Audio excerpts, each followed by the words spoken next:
Chapter 1. Misfortune. November 1902. Derbyshire, England. Swathed in a black veil, Lillian sat alone in the back of the church as the funeral service unfolded. As young Jessamine Foster made her way up the aisle alone afterward, pale and forlorn, the older woman's heart bled. When the girl passed by, her gaze seemed to linger on Lillian's face, despite the netting meant to obscure her features.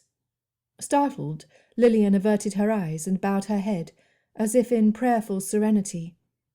Underneath it all, however, her emotions were in a raging tumult. Never before had she regretted the decision she'd made regarding the girl. Until now.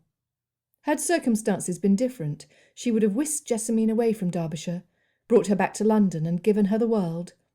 Even at age 15, the girl showed signs of great beauty and good breeding. But then, how could she not?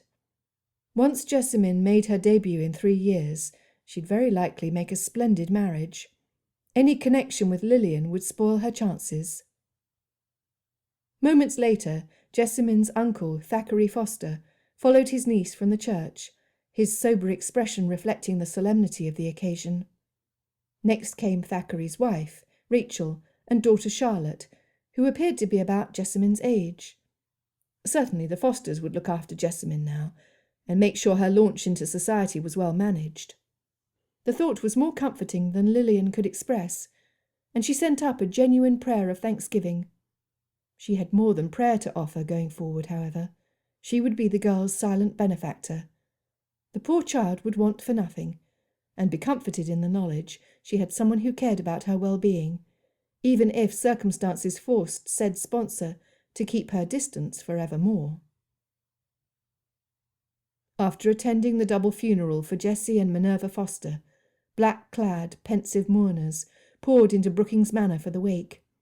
Occasionally, mourners would glance at Jessamine, shake their heads and whisper, "Orphaned at such a tender age, poor girl. Such a sad, sad occasion."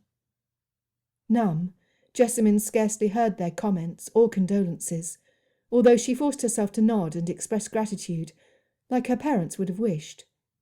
Fortunately, the staff did an impeccable job serving her guests, so she didn't have to worry about playing hostess. Mrs. Foster seemed to warm to the task, however, although her high-handed manner with the servants had begun to set Jessamine's teeth on edge.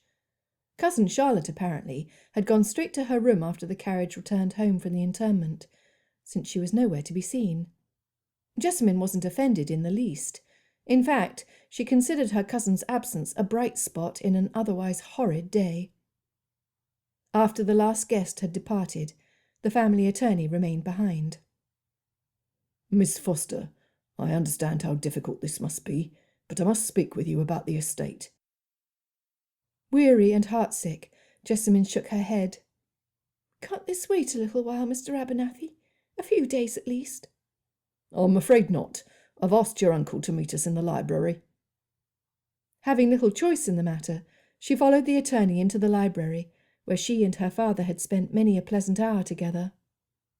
Thackeray Foster stood with his back toward the tall fireplace, where a blazing fire lent a bit of cheer.